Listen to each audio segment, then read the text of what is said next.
zinazofafanua katika ibara ya 12 hadi 28 za sehemu hii ya sura hii ya katiba.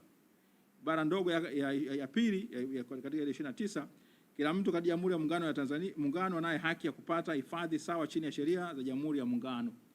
Ibara ndogo ile ya 5 inasema hivi: ili watu wote waweze kufaidi haki na uhuru vilivyotajwa na katiba hii, kila mtu ana wajibu wa kutenda na kuendesha shughuli zake kwa namna ambayo haitaingilia haki na uhuru wa watu wengine au maslahi ya umma. Katiba inasema kwamba lazima uheshimu haki ambazo zimehakikishwa na kutolewa na Katiba ya Jamhuri ya Muungano wa Tanzania, ikiwemo ni haki ya kufanya siasa. Haki, ibara ya 20 inatoa haki ya watu kuweza kujumuika na kuunda vyama na kuweza kutoa maoni yao na itikadi zao. Sasa ambacho kimefanyika ikawa ni kwamba ni kinyume cha katiba hiyo ya Jamhuri ya Muungano ya Tanzania, na wameamua kutumia mabavu. Kwa hiyo hakuna sheria ambayo Katambi au mwingine anatumia isipokuwa nini? Ni mabavu. Sasa ikatokea kwamba kuna wanaharakati na Watanzania ambao wanatumia haki zao za katiba, wakasema kwamba wanataka kuandaa maandamano ya tarehe 7 mwezi wa 7. Chadema haikuwa inashiriki kwa namna yote ile katika maandamano hayo, na ilisema wazi kabisa kwamba katika mikutano ile tulikuwa tukifanya katiba mpya na Free Tundu Lissu, tusema siku ya maandamano ambayo itaishwa na chama itatajwa, lakini Chadema haiwezi kumzuia Mtanzania asitumie haki yake ya kikatiba ya kuweza kuandamana. Kama watu wanaandaa maandamano, acha waandamane. Madhari hawatumii mabavu, hawatafanya vurugu zozote zile. Sasa imetokea kwamba baada ya yale maandamano ya tarehe 7 mwezi wa 7 ambayo ilitakiwa yafanyike, hayakufanyika, lakini Watanzania waliandamana kwa ukao wote nyumbani. Nchi yote ilikuwa imefungwa kwamba Watanzania hawakutoka kwenye nyumba zao, shughuli za biashara za kila kitu, hata ile sheria za 7 zilikwama. Kwa hiyo kulikuwa na namna nyingine ya kuandamana. Wanasema kuna njia nyingi za kuua mbwa. Unaweza ukamkaba, unaweza ukamnyonga, unaweza ukamnyima chakula, unaweza ukampiga sindano, unaweza kumlisha sumu. Watanzania waliamua kwamba wao wasitoke nje. Kwa hiyo ilikuwa namna ya kuweza kuonyesha kwamba hawaridhishwi na mambo ambayo yanaendelea katika nchi yetu, kwamba madhari ya watu wanatumia mabavu, hata ile njia halali kabisa ya watu kuweza kutoa maoni yao. Maandamano ni njia halali kabisa. Martin Luther King Jr. kule Marekani alikuwa wanaandamana. Mahatma Gandhi alikuwa wanaandamana, na hata hapa Tanzania watu walikuwa wakiandamana siku zote za nyuma. Afrika Kusini Desmond Tutu na nani, watu wamekuwa wakiandamana. Ufaransa tunawafahamu kabisa, wao ni wataalamu wa kuandamana, wanaandamana vibaya tena, wakati mwingine maandamano yao huwa ni ya vurugu, lakini nafahamika hiyo ni haki ya kawaida kabisa, na inatambuliwa na ibara ya 18 ya Katiba ya Jamhuri ya Muungano ya Tanzania. Hasa katika ile hali imekutikana kwamba wameshikwa viongozi na wanachama wengi wa Chama cha Demokrasia na Maendeleo. Tunaambiwa juzi na msemaji wa jeshi la polisi anasema kwamba kuna watu 133 wameshikwa, na sasa hadi hivi sasa kuna watu kama 61 ambao wamefunguliwa mashtaka, na haya yamewakumba watu wetu 61 ambao wamefunguliwa mashtaka kule Shinyanga, na tuna watu 17, mwingine anategemea pengine atafunguliwa mashtaka leo. Kuna wengine kule Mwanza 23 wamefunguliwa mashtaka. Hayo yote ni ya nini? Ni ya ugaidi. Kule Iringa wako 4 ugaidi. Mbeya wako 4 ni ugaidi. Dar es Salaam leo wamefunguliwa wale Pendo Kileo na wenzake wawili wamefunguliwa mashtaka tena ya ugaidi kule katika mahakama ya Kinondoni. Kuna kiongozi wetu alikuwa amefunguliwa na kufungwa kule Kahama. Baada tunashukuru leo Mungu Mwenyezi wa milele amesaidia kwamba hakimu katika rufaa yake imeweza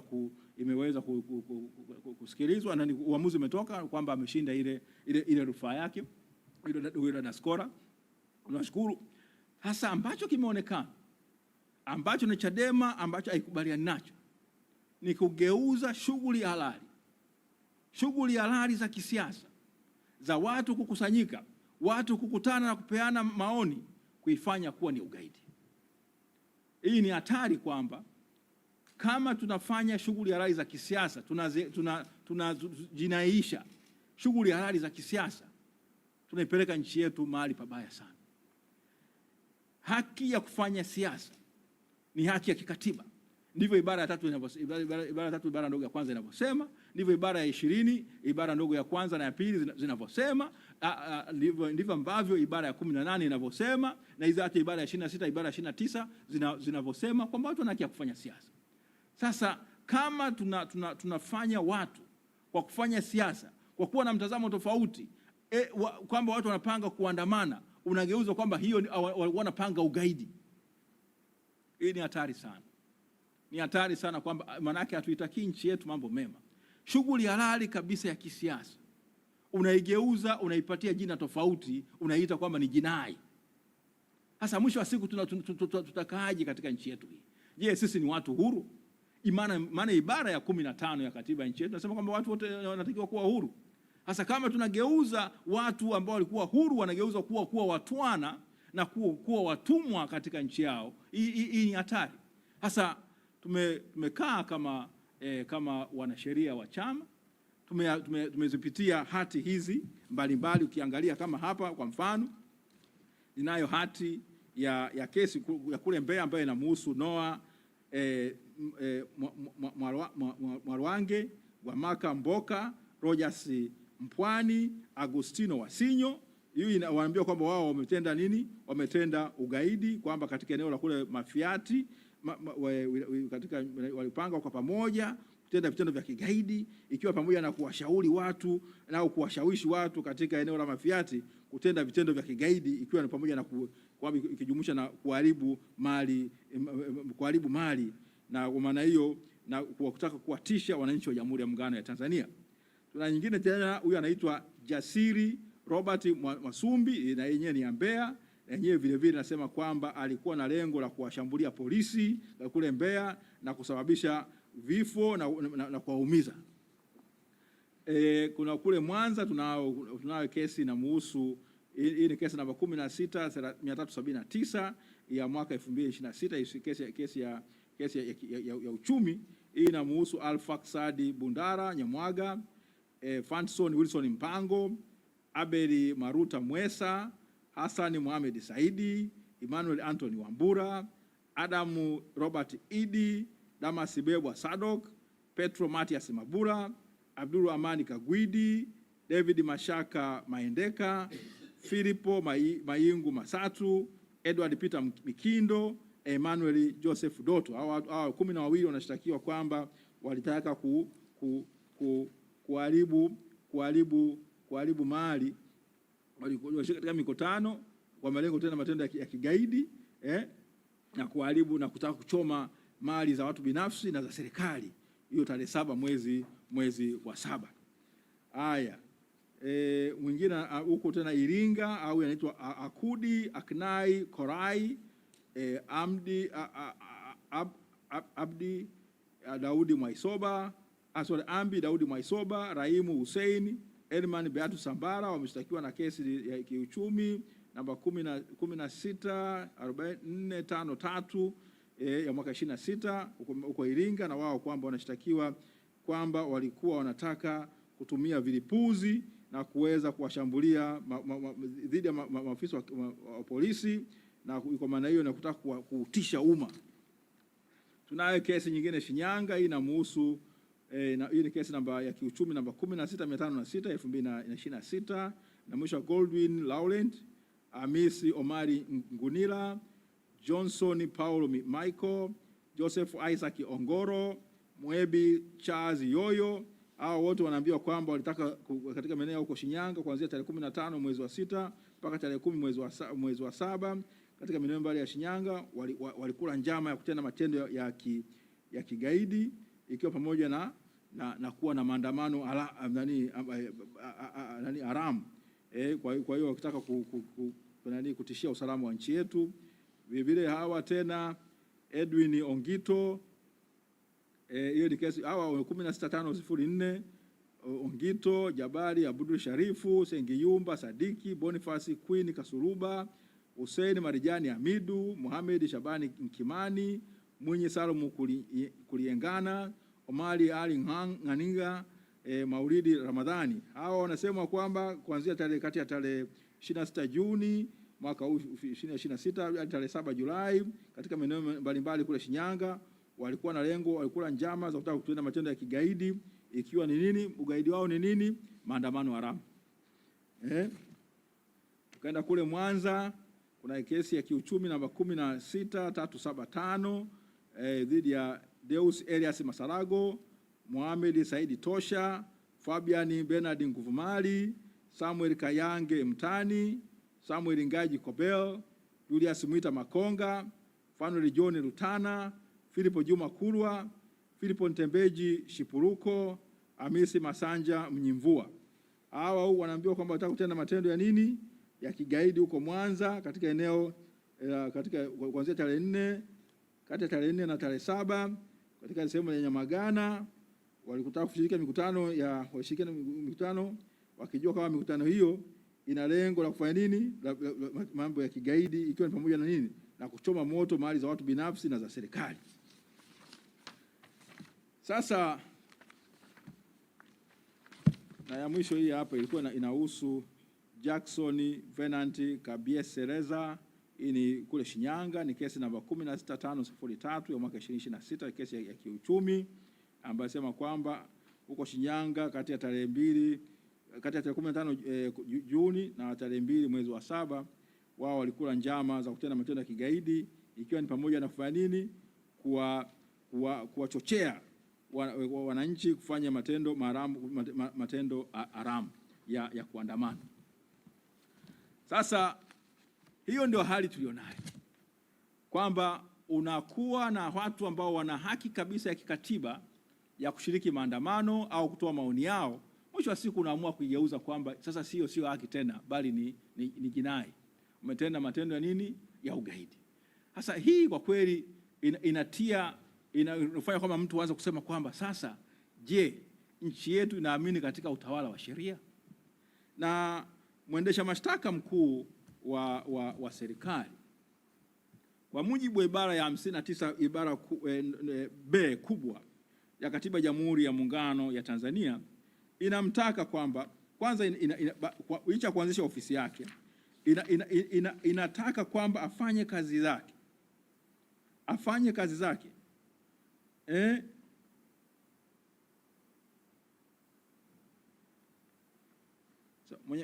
mamlaka ya mkurugenzi wa mashtaka kwa mujibu wa ibara ndogo ya pili yaweza kutekelezwa na yeye mwenyewe au kwa maelekezo yake na maofisa waliopo chini yake au wengineo wanaotekeleza kazi hizo kwa maelekezo yake. Katika 4 sasa, katika kutekeleza mamlaka yake, mkurugenzi wa mashtaka atakuwa huru, hataingiliwa na mtu yeyote au na mamlaka yeyote, na atazingatia mambo yafuatayo: A, nia ya kutenda haki; B, kuzuia matumizi mabaya ya taratibu za utoaji haki; na C, maslahi ya umma. Sasa katika hali kama hii hapa, zote hizi kesi unakuta kwamba zina vibali vya mkurugenzi mkuu wa taifa wa mashtaka. Sasa ni kweli kwamba tumefika hapa kweli kwamba hizi kesi ambazo mtu anatekeleza tu haki yake ya kikatiba inageuzwa inakuwa ni jinai? Tunaitakia mema nchi yetu? Tunaheshimu utawala wa sheria? Haya ni masuala ambayo kama Watanzania lazima tujiulize. Je, mtu kutoa maoni yake au kukutana na wenzake imegeuka kuwa ni tendo la ugaidi? Chadema haiungi mkono ugaidi kwa namna yote, na Chadema inaamini katika matumizi ya njia za amani za nini? Kufikisha ujumbe wake, na ndivyo ambavyo katiba hii inavyosema, ibara ya 20 ibara ndogo ya pili ya Katiba ya Jamhuri ya Muungano ya Tanzania, na ndivyo sheria ya vyama vya siasa kifungu cha 19 kinavyosema, na sisi tunakiamini moja kwa moja. Lakini unapogeuza shughuli halali ambayo katiba inaruhusu ukaita jinai, kwa hakika unakuwa watendei haki wa Tanzania. Sasa kama mawakili tumekaa chini na kufikiria cha kufanya, tutakuwa na majibu sahihi na hatua sahihi za kisheria dhidi ya vitu kama hivi. Hatuwezi tukawaacha watu wakateseka, wakafunguliwa kesi za jinai, watu wakasota mwaka mmoja, miaka miwili, miaka mitatu, miaka minne, wakiwa wanapambana na kesi za namna hii. Alafu tunasema tuache tu mkondo wa sheria nini? Tuache sheria ichukue mkondo wake. Si haki. kama unafungua mashtaka ambayo yanaonekana kwamba yana chuki au yana lengo la kukomoa, kama chama na sisi kama mawakili ambao ni watumishi wa mahakama, lazima hatua stahiki zichukuliwe. Hatuwezi tukaacha hivi. Tumevumilia sana. Mwenyekiti amefunguliwa kesi, ametumia kila aina ya mbinu za kisheria za mahakamani, kwamba kesi imekuja, pambana nayo mahakamani hivyo hivyo. Sawa. Lakini kuna haja ya kuangalia ukatiba wa vitu hivi. Kuna haja ya kuangalia ukatiba wa vitu hivi, ili mahakama yetu na yenyewe iingie kwenye rekodi kwamba katika wakati kama huu ilichukua hatua gani au ilitoa tafsiri gani kuhusiana na mambo haya ambayo kwa kweli tunaona kwamba si sawa sawa. Kama nilivyosema, Chadema katu kamwe haitaunga mkono matumizi ya nguvu, haitaunga mkono matumizi ya kuharibu mali za watu, lakini katu kamwe haitakubali kuona kile ambacho ni haki ya msingi ya Mtanzania ambayo katiba inaitambua. Agano la kimataifa la haki za kiraia na za kibinadamu linasema, ICCPR inatamka, na Tanzania tumeridhia na kuwa sehemu ya hiyo tamko. Kwa mfano, katika ibara, kama mkitaka kuangalia ibara ya 9 ya katiba ya Jamhuri ya Muungano wa Tanzania inavyosema,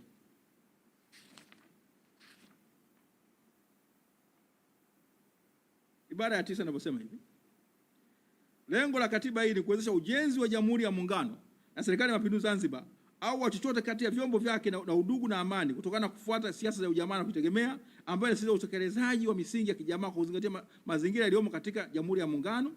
Kwa hiyo mamlaka ya nchi na vyombo vyake vyote vinawajibika kuelekeza sera na shughuli zake zote katika lengo la kuhakikisha kuwa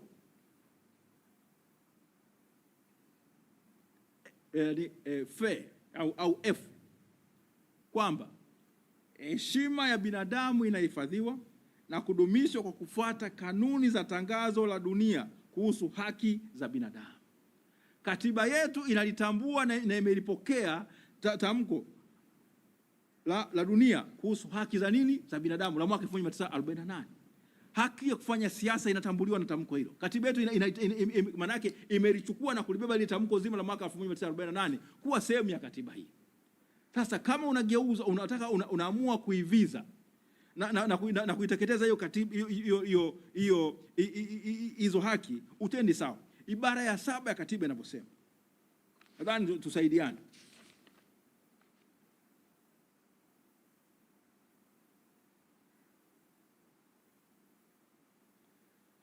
Bila ya kujali, ibara 7 ibara ndogo ya kwanza inasema hivi: bila ya kujali masharti ya ibara ndogo ya pili, serikali, vyombo vyake vyote na watu wote au mamlaka yoyote yenye kutekeleza madaraka ya utawala, madaraka ya kutunga sheria au madaraka ya utoaji haki watakuwa na jukumu na wajibu wa kuzingatia, kutia maanani na kutekeleza masharti yote ya sehemu hii ya sura hii ya katiba.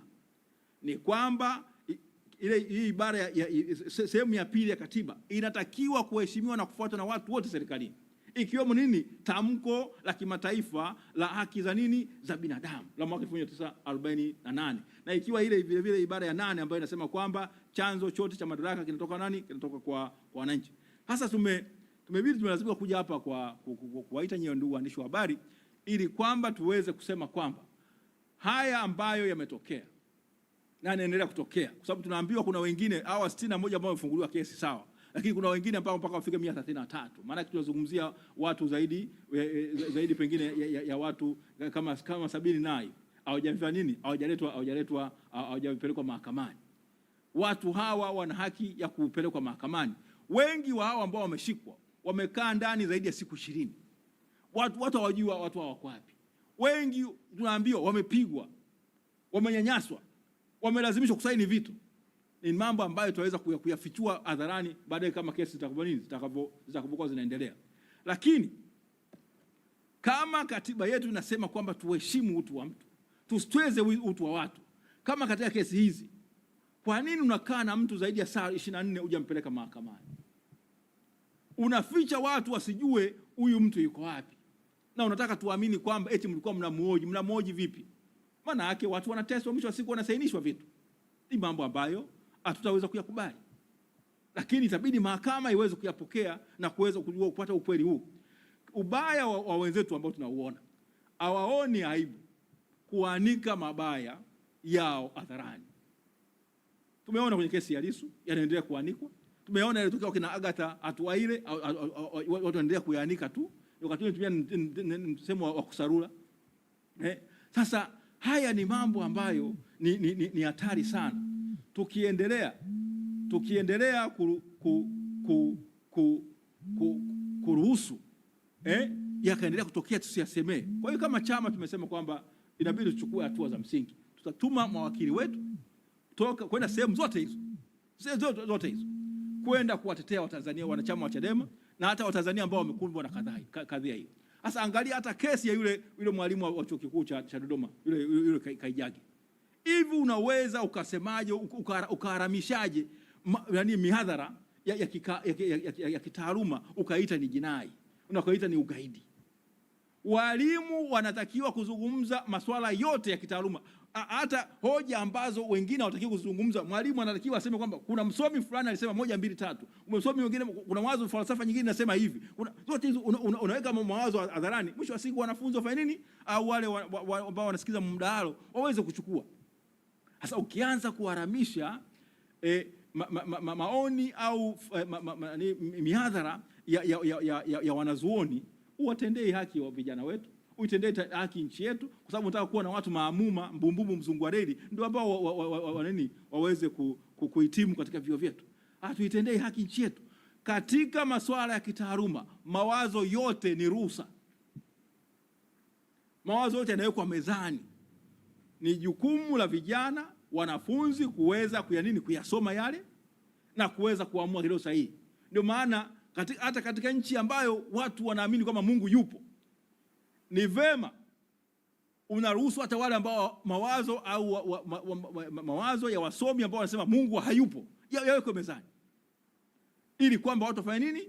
Watu waweze kujua upande wa pili. Kwa mfano nafahamu, kwa mfano kwa kanisa Katoliki, hapa padri wote mnawaona wanasoma kwanza Mungu hayupo katika masomo ya falsafa au ile theolojia, alafu baadaye wanakuja kusoma kwamba Mungu yupo. Kwa hiyo ni hawezi kubalance. Kama sasa naona kwamba kama ataweza kutetea upadri, kufuata upadri, lazima hao amejua wanaosema Mungu yupo wamesimamia wapi, wanaosema Mungu hayupo wamesimamia wapi. Hii inamsaidia kuwa na mtu ambaye ni nini, amebobea au amepevuka mtazamo wake, akienda kuanza kukutana na waamini wake ni rahisi. Vile vile kwa wasomi lazima, wewe unaweza kuwa unaamini ujamaa, lakini lazima ujifunze ubepari kwa undani wake. Wengine nataka ukomunisti, lazima mtu afahamu ukomunisti, lazima afahamu ubepari ukabairi na mifumo yote ile iliyopo pale aweze kuichukua. Sasa akienda kutetea hoja yake, anakuwa anajua kwamba haya mawazo yake yamefanya nini, yamepimwa na yamekumbana na hoja tofauti, na mwisho wa siku mtu anakuwa na msimamo madhubuti akitaaluma, hata kiuandikia tuseme kwamba amesimamia sehemu fulani. Hasa kwenda kumfungulia mwalimu mwadhiri wa chuo kikuu mashtaka ya ugaidi au kwanza ikawa uchochezi, baadaye unageuza, hii inamaanisha nini? Kwanza inachafua taswira ya nchi yetu, kwamba inakiuka lile agano au tamko la uhuru wa wanataaluma la Kampala la mwaka 1990. Wanazuoni wa Afrika Mashariki walikaa wakapitisha hilo tamko kwamba kuna uhuru wa kitaaluma. Sasa inakuwaje unageuza kabisa kwamba mwadhiri anakwenda kutoa maoni yake au anatoa muadhara, wewe unauita kama ni ugaidi? Je, tunatendea haki hata akili zetu? Tunatendea haki hata dhamira zetu licha ya sheria? Sasa ndio masuala ambayo yamekisumbua chama na sisi kama wanasheria tumeona kwamba haiwezekani. Ni vitu ambavyo sasa tutabidi kwamba tutatuma timu za wanasheria wetu, wataenda huko mikoani, wataenda kukutana na hao ambao wote wamekutana na madhara haya na kuweza kuandaa utetezi madhubuti kabisa wa dhidi ya mashtaka yote ambayo yanawakabili, na tutaangalia hata ukatiba wa mashtaka haya yote. Kwa mara ya kwanza tutaweza kuangalia ukatiba wa mashtaka haya yote na dhamira ambayo inayasukuma mashtaka haya, ili mahakama iamue. Mwisho wa siku ya ukombozi ikifika, kila mmoja wetu ataweza kutoa utetezi wake au ushuhuda wake kwamba alisimama wapi.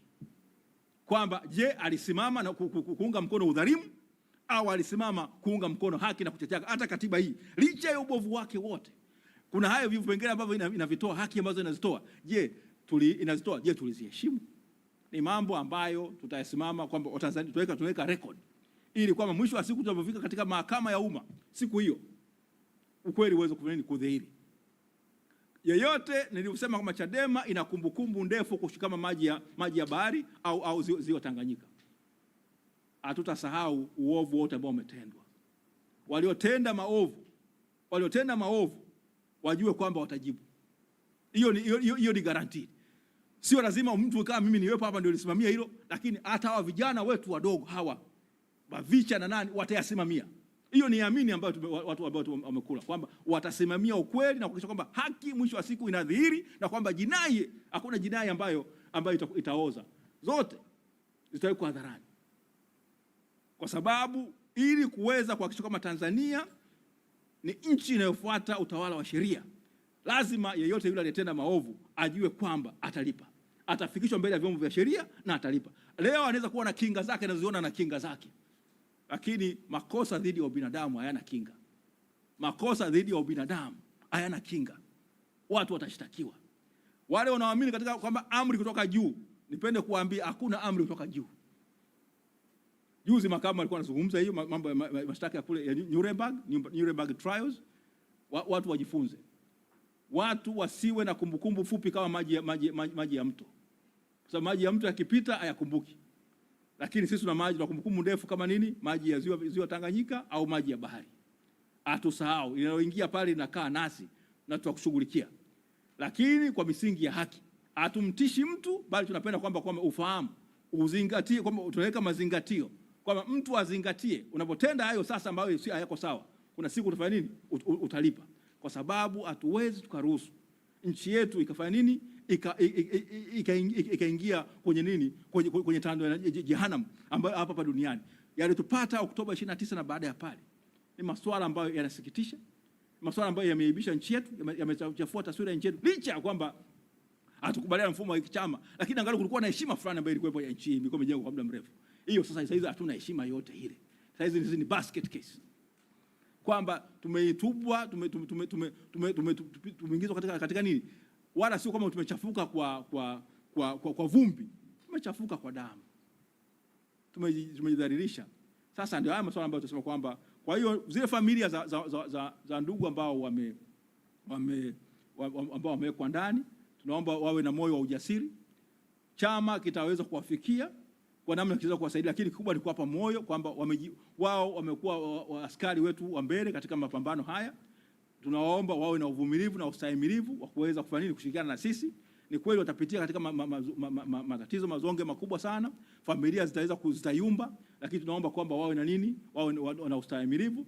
Tunachokuahidi sisi kwamba tunaweza kuahidi ni msaada wa kisheria, tutatuma timu ya mawakili. Lakini sasa kama unafahamu Tanzania, ili kuweza kufanya kazi hii ya kuweza kupeleka timu za wanasheria imara na madhubuti kutoka Dar es Salaam, kutoka sehemu mbalimbali na kuweza kuwapeleka kwa mikoani, kuna gharama zake. Kwa hiyo tunawasihi kwamba muweze kuchangia chama hiki. Sasa licha ile tone ambayo tunachangia kwa ajili ya baraza kuu, lakini vile vile mchangie kwamba wale mchango ile ya kujirudia ambayo itatufanya nini, kusaidia chama kuwa na rasilimali za kutosha kuweza kutuma mawakili waweze kwenda. Atumi mawakili kwamba tunaenda kuwalipa mishahara, lakini ni gharama za usafiri, gharama za malazi, gharama za chakula, kwamba waweze kujikimu na kuweza kufanya kazi hiyo. Kwa sababu kwa sehemu kubwa ni kwamba wanafanya nini, wanajitolea kuweza kupambana. Na bahati mbaya kesi za jinai zilivyo, kesi za jinai mawakili atulipwi, kwamba nikishinda kesi nalipwa yule ambaye nimemshinda kwamba atanilipa. Kwa sehemu kubwa watufanyi hivyo. Maana yake ni kwamba ni kama kila mtu achukue gharama zake. Lakini sasa gharama ili chama kiweze kutuma mawakili sehemu zote hizo, lazima tupate msaada wa Tanzania. Kwa hiyo tunaomba michango kwa chama hiki iongezeke. Tuchangie Chadema. Kutakuwa na namba ambayo ya yale malipo ya kujirudia ambayo tunaomba kila mtu anakipenda chama hiki, anataka chama hiki kiwe madhubuti na imara na kuweza kuwa na rasilimali za kutosha, basi afanye nini, aweze kuwa anakubali kujiunga katika yale malipo ya kujirudia, kama kila mwezi anakata kama ni 1,000, 2,000, 5,000, 10,000, 100,000 au nini kila mwezi, basi aingie katika malipo hayo, katika mpango huo ili uweze kusaidia kwa nini chama hiki kuwa na rasilimali za kutosha kuweza kupambana na hawa watu ambao kwa kweli hawaitakii mema nchi yetu. Hapa ni kwamba kama walivyosema wao watatumia dola kubakia na dola. Sasa ni vyema sisi kwamba tuondokane, tushiriki katika mapambano haya kuhakikisha kwamba nchi yetu inaongozwa kwa utawala wa sheria, utawala wa katiba ambayo inajali haki na heshima na uhuru wa watu, na kuhakikisha kwamba Tanzania inaendelea kwa nini? Tanzania inakuwa nchi inafuata demokrasia ya kweli, vyama vingi ambao watu wake ni huru na hawana na sio watu ambao ni watwana na watumwa au watu wanaogeuzwa kuwa vidubwana au vijitu au mali za watu wengine. Asanteni sana.